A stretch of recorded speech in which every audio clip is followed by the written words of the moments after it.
my people? This is IceRestrict12 and today I'm bringing you a brand new video on the Pokemon trading card game. Now, if you play Yu-Gi-Oh, chances are that you've also played Pokemon, but if you've never played Pokemon before and you're a Yu-Gi-Oh player and you're thinking about playing Pokemon, I hope this video can help you out. I'm gonna go over a couple things that you should know as a Yu-Gi-Oh player going into Pokemon, and then that way you can make an informed decision if you want to go all out in this new card game, or if this is something that is really just not for you and you're better off just saving your money. Okay guys, so stick with me. Let's go ahead and take a look at the Pokemon trading card game as it compares to Yu-Gi-Oh, and let's get started. Very well guys, let's go ahead and get started. Now the first thing I want to talk about is accessibility. The Pokemon trading card game is definitely a lot easier to get used to. The mechanics are much simpler and it's also very new user friendly. So the way I like to compare it is Yu-Gi-Oh is, and you know, because you've been playing Yu-Gi-Oh so you understand the game, Yu-Gi-Oh is like your wrestling. You know, you're engaged with your opponent and your opponent does one thing and you can either stop them you know, from doing that one thing, but it's all real time. Like you're constantly interacting back and forth with your opponent. You're making moves on your opponent's turn and your opponent's making moves on your turn.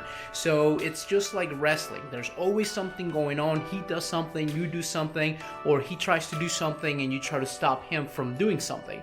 Now the Pokemon trading card game is very different. The Pokemon trading card game is like those slap competitions that you see online, where it's just basically two dudes across the table. You put your hands behind your back and then whap, you know, one of them slaps you and you're like, all right, now it's my turn. Now he puts his hands behind his back and then whap, you try to slap him, and then back and forth.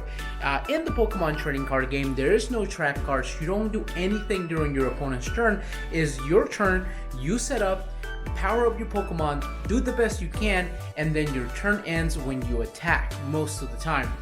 There will be some cards that will end your turn because they have broken effects, but for the most part your turn is over when you attack. There's no trap cards, no quick plays. You just sit there, watch your opponent play, and then when it's your turn, and your opponent just watches you play. So it is a little bit slower pace. Some people enjoy that, some people don't. So if you enjoy a more relaxed, you know, kind of, you know, you don't have to be on it 100% of the time, then Pokemon might be for you. Now don't get me wrong, you still have to do some thinking. You know, when you see your opponent setting up, you should be planning your next step, but you're not responding. There's not this back and forth. You're not, think of Flow Wanderees, that is a deck that can play in your opponent's turn. There's no such thing in the Pokemon trading card game. Very well guys, and the next thing I want to talk about is the cards themselves. So the Yu-Gi-Oh trading card game has gotten a little bit convoluted, you know, as time goes on, and it's because they have to continuously release more powerful cards to entice you to, you know, to buy the new sets, the new decks, and that makes total sense. I mean, ultimately Konami is a company and they're trying to make a profit, and the same thing happens with Pokemon. I think this is a universal trait that you're gonna find everywhere, but I will say with Yu-Gi-Oh, your cards will hold value longer than with Pokemon. So let's say for instance you have a card from, you know, 2005. Well, there's a chance that you can still play that card in 2024, no issues, because Yu-Gi-Oh has a ban list. Now cards go in and out of the ban list all the time, but as of right now we are playing with cards from like when the game first came out. You know, think of like Monster Reborn. In Pokemon though, there is a rotation system, which means that your cards are only good for about 2 years. Every 2 years the game is being refreshed. Now what is the upside? The upside is that, let's be honest, sometimes card manufacturers make mistakes and make decks that are overpowered or make mechanics that are overpowered. Pokemon, because they refresh, because there's a new rotation every 2 years, they can fluke a deck or a card or a gameplay mechanic, knowing that in 2 years that mechanic is it's on its way out. So let's say for instance they come up with a mechanic that is just outright bad, and you know, it's not like it's a permanent part of the game. What I'm thinking is there's these cards where you will combine them, and then it was basically 4 Pokemon cards that will make 1 Pokemon. And honestly, not a lot of people use that mechanic. Well, not to worry, people just kind of ignored it, and in 2 years that mechanic was out. Now in Yu-Gi-Oh, when they make mistakes, it's a little bit more permanent. When they release a very overpowered card like Pot of Greed, what's gonna happen is that card is gonna end up in the ban list forever, and you're never gonna see it back. So in Pokemon, the game does feel fresh more often, because every 2 years they come out with new mechanics. Like right now we have EXs, VMAX, so on and so forth. And in 2 years those mechanics are on their way out, so they're gonna introduce something new. In Yu-Gi-Oh, once you introduce something, it's there. So now the only thing you can really do is just ban cards or limit them, etc., etc. So with that being said, I think your cards will hold more value as far as like the playability. But with Pokemon, the game will be refreshed more often, so it never feels like you're stuck with something, if that makes sense. Very well, guys, and the next thing I want to talk about is support and collector's value. Now, this is not a secret, and this is probably going to be the shortest section of this whole video. The Pokemon trading card game is by far the most collector friendly. The reason why is because you're going to get the most bang for your buck. The Pokemon trading card game is a highly collectible trading card game. Now, don't get me wrong, Yu-Gi-Oh is also a very, very big collector's game. There's some cards like the Blue Eyes White Dragon from Legend of Blue Eyes that is worth a lot of money, but no card goes near in value as, for instance, base set Charizard. And that's kind of one of those cards that even if you're not into the Pokemon trading card game, you're going to be very familiar with. So as far as collector's value, yeah, I think definitely Pokemon outdoes Yu-Gi-Oh by far. Whenever you see a Pokemon set come out, they would have, obviously the base print, but then you have all these different prints like full arts that are beautiful.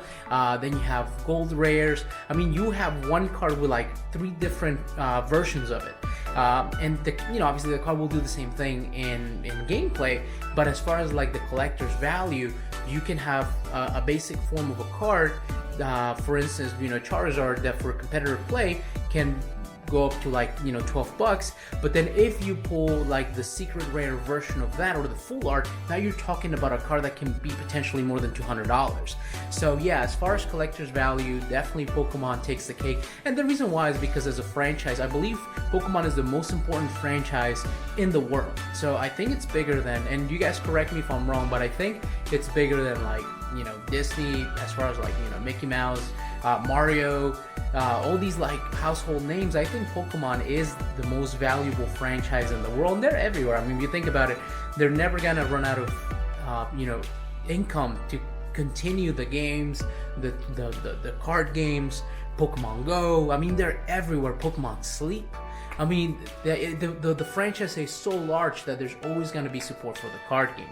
So if you're looking for, as far as if you're a collector and you're looking for value in popular culture, yeah, Pokemon has more pool. So your Pokemon cards are a better collector's item than Yu-Gi-Oh. But don't get me wrong, Yu-Gi-Oh also has that section of the market, especially with millennials that we grew up with that hold this game dear to our hearts. And yeah, there was always going to be a market for the top-notch Yu-Gi-Oh cards as well. So in conclusion, Yu-Gi-Oh players, should you try the Pokemon card game? I say go for it. The reason why is because even if you don't like it, it's just gonna make you a better card player. You're going to be introduced to a different way of thinking, and every now and then you do want a card game where you just you don't have to think so much. It's not like rocket science where you're coming up with all these different strategies. And I think it's a known fact that the Yu-Gi-Oh trading card game has gotten a little convoluted.